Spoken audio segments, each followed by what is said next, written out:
जंतर मंतर पर छात्र प्रदर्शन क्यों कर रहे हैं, छात्रों की क्या मांगे हैं, जानिए पूरा मामला। नमस्कार दोस्तों, आज देश की राजधानी दिल्ली का जंतर मंतर एक बार फिर छात्र प्रदर्शन का बड़ा केंद्र बन गया है।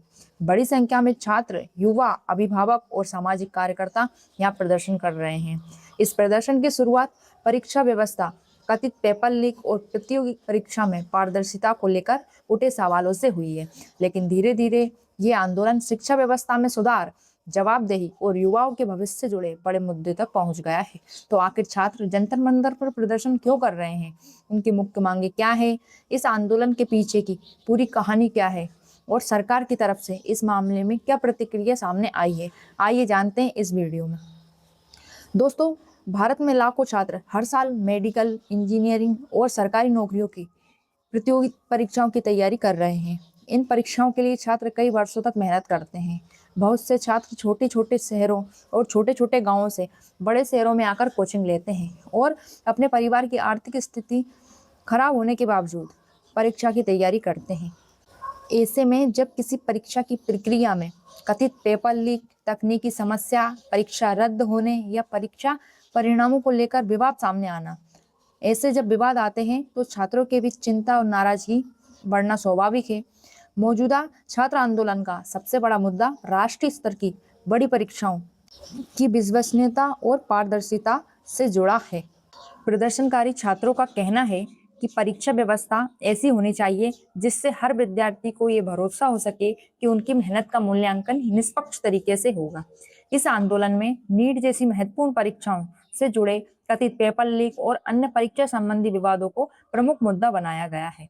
छात्रों का कहना है, यदि किसी परीक्षा में गड़बड़ी होती है तो उसका सबसे बड़ा नुकसान उन विद्यार्थियों को होता है जिन्होंने ईमानदारी से तैयारी की है। ये बात बिल्कुल सत्य भी है। उनका सवाल है कि एक विद्यार्थी जो कई वर्षों तक पढ़ाई करता है, परिवार की जमा पूंजी खर्च करता है और परीक्षा के लिए दिन रात मेहनत करता है, अगर परीक्षा व्यवस्था में गड़बड़ी के कारण उसका भविष्य प्रभावित होता है तो उसकी जिम्मेदारियां कौन लेगा। ये सवाल धीरे धीरे जंतर मंतर पर हो रहे प्रदर्शन का प्रमुख आधार बन गया है। प्रदर्शन से जुड़ी कुछ समूह ने शिक्षा मंत्री धर्मेंद्र प्रधान की जवाबदेही तय करने और उनके इस्तीफे या पद से हटाए जाने की मांग भी उठाई है। हालांकि सरकार की ओर से इन आरोपों को राजनीतिक रूप से प्रेरित बताया गया है और परीक्षा व्यवस्था में सुधार की प्रतिबद्धता जताए जाने की खबरें भी सामने आई है। अब बात करते हैं छात्रों की प्रमुख मांगे क्या हैं। पहली और सबसे बड़ी मांग है परीक्षा व्यवस्था में पारदर्शिता। छात्र चाहते हैं कि देश में होने वाली सभी महत्वपूर्ण परीक्षाओं की प्रक्रिया पूरी तरह पारदर्शी हो। परीक्षा से पहले प्रश्न पत्रों की सुरक्षा, परीक्षा केंद्रों की निगरानी, परिणाम तैयार करने की प्रक्रिया और शिकायतों के निपटारे के लिए मजबूत व्यवस्था बनाई जाए। छात्रों का कहना है कि परीक्षा व्यवस्था में किसी भी प्रकार की गड़बड़ी का सीधा असर लाखों विद्यार्थियों के भविष्य पर पड़ता है। इसलिए सरकार को ऐसी व्यवस्था बनानी चाहिए जिससे पेपर लीक या परीक्षा संबंधी अनियमितताओं की संभावना न्यूनतम हो। दूसरी मांग है इनकी पेपर लीक और परीक्षा संबंधी गड़बड़ियों की निष्पक्ष जांच। प्रदर्शनकारी चाहते हैं कि जिन परीक्षाओं को लेकर सवाल उठे हैं उनकी स्वतंत्र और निष्पक्ष जांच हो। यदि किसी व्यक्ति या संस्था की लापरवाही या मिलीभगत सामने आती है तो उनके खिलाफ कड़ी कार्रवाई की जाए। छात्रों का तर्क है कि केवल परीक्षा रद्द कर देना या दोबारा परीक्षा करा लेना समस्या का स्थायी समाधान नहीं है। इससे उन विद्यार्थियों का समय और पैसा तथा मानसिक स्थिति पर बुरा प्रभाव पड़ता है जिन्होंने पूरी ईमानदारी से परीक्षा की तैयारी की है। तीसरी मांग है इनकी दोषियों की जवाबदेही तय करना। प्रदर्शनकारियों का कहना है कि यदि किसी परीक्षा में बड़ी गड़बड़ी होती है तो केवल छात्रों को ही उसका नुकसान क्यों उठाना पड़े, जिम्मेदार अधिकारियों और संस्थाओं की भी जवाबदेही तय होनी चाहिए। इसी वजह से प्रदर्शन के दौरान शिक्षा मंत्रालय और परीक्षा व्यवस्था से जुड़े अधिकारियों की भूमिका पर भी सवाल उठाए जा रहे हैं। चौथी मांग है इनकी परीक्षा प्रणाली में व्यापक सुधार। प्रदर्शनकारी छात्र केवल एक परीक्षा की समस्या का समाधान नहीं चाहते, बल्कि उनका कहना है कि देश की पूरी परीक्षा प्रणाली को मजबूत करने की आवश्यकता है। कुछ छात्र संगठनों ने राष्ट्रीय परीक्षा एजेंसी यानी एनटीए की कार्यप्रणाली पर सवाल उठाए हैं और परीक्षा कराने वाली संस्था में बड़े स्तर पर सुधार की मांग की है। कुछ संगठनों ने एनटीए को खत्म करने या उसकी जगह एक नई संस्था और अधिक जवाबदेही व्यवस्था बनाने की मांग भी रखी है। हालांकि ये सभी प्रदर्शनकारियों की एक जैसी मांग नहीं है। पांचवी मांग है प्रभावित छात्रों को उचित राहत और मुआवजा। प्रदर्शनकारियों का कहना है कि जिन विद्यार्थियों को परीक्षा संबंधी गड़बड़ियों के कारण नुकसान हुआ है, उनके लिए उचित राहत की व्यवस्था होनी चाहिए। कुछ प्रदर्शनकारी समूह ने उन परिवारों के लिए भी मुआवजे की मांग उठाई है जिन्होंने परीक्षा और शिक्षा व्यवस्था से जुड़ी समस्याओं के बीच अपने बच्चे को खो दिया है। ये मांग आंदोलन के सबसे संवेदनशील और गंभीर मुद्दों में एक बन गई है। छठी मांग इनकी, शांतिपूर्ण प्रदर्शन करने वाले छात्रों पर बल प्रयोग न किया जाए।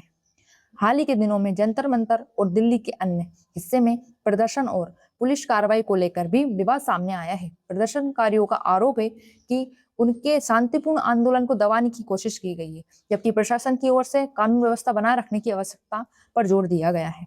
20 जुलाई को छात्रों और समर्थकों के संसद की ओर मोर्चा करने की कोशिश की। इस दौरान पुलिस ने कार्रवाई में उन पर डंडे बरसाए। अब सवाल यह है कि ये आंदोलन इतना बड़ा क्यों बनता जा रहा है। दरअसल छात्रों की समस्या को लेकर इसमें कई अन्य दल भी आकर जुड़े हैं। देश के करोड़ों युवा प्रतियोगी परीक्षाओं और रोजगार के अवसरों को लेकर पहले से ही चिंतित हैं।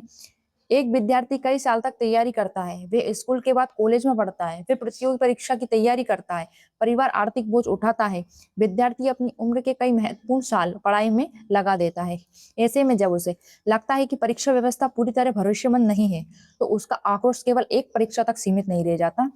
यही वजह है कि जंतर मंतर का आंदोलन धीरे धीरे शिक्षा व्यवस्था, रोजगार और युवाओं के भविष्य से जुड़े व्यापक सवालों को सामने ला रहा है। इस आंदोलन से जुड़ा एक और महत्वपूर्ण नाम सामाजिक कार्यकर्ता सोनम वांगचुक का नाम भी सामने आ रहा है। उन्होंने छात्रों के मुद्दे के समर्थन में भूख हड़ताल की और बाद में उनके स्वास्थ्य को लेकर भी चिंता जताई गई।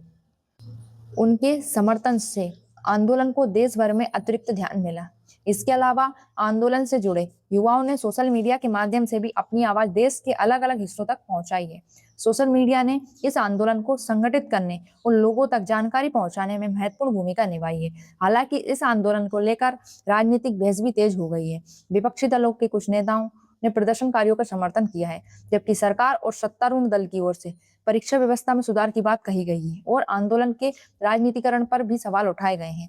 ऐसे में ये समझाना जरूरी है कि किसी भी बड़े छात्र आंदोलन में अलग अलग संगठनों की मांगे अलग अलग हो सकती है। कुछ संगठन केवल परीक्षा सुधार की बात कर रहे हैं, जबकि कुछ संगठन शिक्षा मंत्री के इस्तीफे, एनटीए में बदलाव और शिक्षा नीति में व्यापक परिवर्तन जैसी मांगे भी उठा रहे हैं।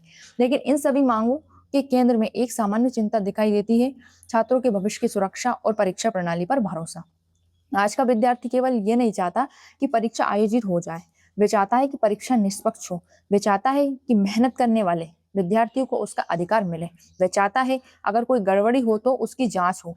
वे चाहता है कि दोषियों पर कार्रवाई हो और सबसे महत्वपूर्ण बात, वे चाहता है कि उनके भविष्य के साथ किसी भी प्रकार का समझौता ना हो। जंतर मंतर पर चल रहा ये आंदोलन इसलिए भी महत्वपूर्ण है क्योंकि भारत जैसे देश में शिक्षा और प्रतियोगी परीक्षाओं में करोड़ों युवा लगे हुए हैं। अगर परीक्षा व्यवस्था पर भरोसा कमजोर होता है तो उनका असर केवल छात्रों पर नहीं बल्कि पूरे समाज पर पड़ता है। इसलिए अब सबसे बड़ा सवाल यह है कि सरकार और प्रदर्शनकारी छात्रों के बीच बातचीत से क्या समाधान निकलता है। क्या परीक्षा व्यवस्था में बड़े बदलाव किए जाएंगे? क्या पेपर लीक और परीक्षा संबंधी अनियमितताओं को रोकने के लिए कई नई व्यवस्था अपनाई जाएगी? क्या प्रभावित छात्रों को उचित राहत मिलेगी? क्या सरकार छात्रों की मांग पर ठोस कार्रवाई करेगी? इन सवालों का जवाब आने वाले दिनों में सामने आ सकता है। फिलहाल जंतर मंतर पर छात्रों का प्रदर्शन देश के सामने एक बड़ा संदेश दे रहा है। ये संदेश है कि भारत का युवा अपने भविष्य को लेकर गंभीर है। वे अपनी मेहनत और अपने अधिकारों को लेकर सवाल पूछ रहा है और वह चाहता है कि देश की परीक्षा व्यवस्था ऐसी हो जिस पर हर विद्यार्थी बिना किसी डर और संदेह के भरोसा कर सके। इस पूरे मामले में जरूरी बात यह है कि छात्रों की आवाज को शांतिपूर्ण और लोकतांत्रिक तरीके से सुना जाए और किसी भी समस्या का समाधान बातचीत और कानून के दायरे में निकाला जाए, क्योंकि आखिर ये छात्र ही हैं देश का भविष्य। आज वे परीक्षा केंद्रों के बाहर खड़े हैं, कोचिंग संस्थानों में पढ़ रहे हैं और प्रतियोगी परीक्षाओं की तैयारी कर रहे हैं। कल यही युवा देश में डॉक्टर, इंजीनियर, शिक्षक, अधिकारी, वैज्ञानिक और जनप्रतिनिधि बनेंगे।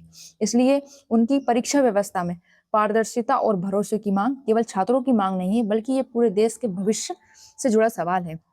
दोस्तों, जंतर मंतर पर चल रहे इस छात्र प्रदर्शन की कहानी हमें ये सोचने पर मजबूर करती है कि क्या हमारे देश की परीक्षा व्यवस्था युवा की उम्मीद के अनुरूप है? क्या मेहनत करने वाले हर विद्यार्थी को समान अवसर मिल रहा है और क्या भविष्य में ऐसी व्यवस्था बनाई जा सकती है जिसमें किसी भी छात्र को पेपर लीक या परीक्षा संबंधी अनियमितताओं के कारण अपने सपनों से समझौता ना करना पड़े?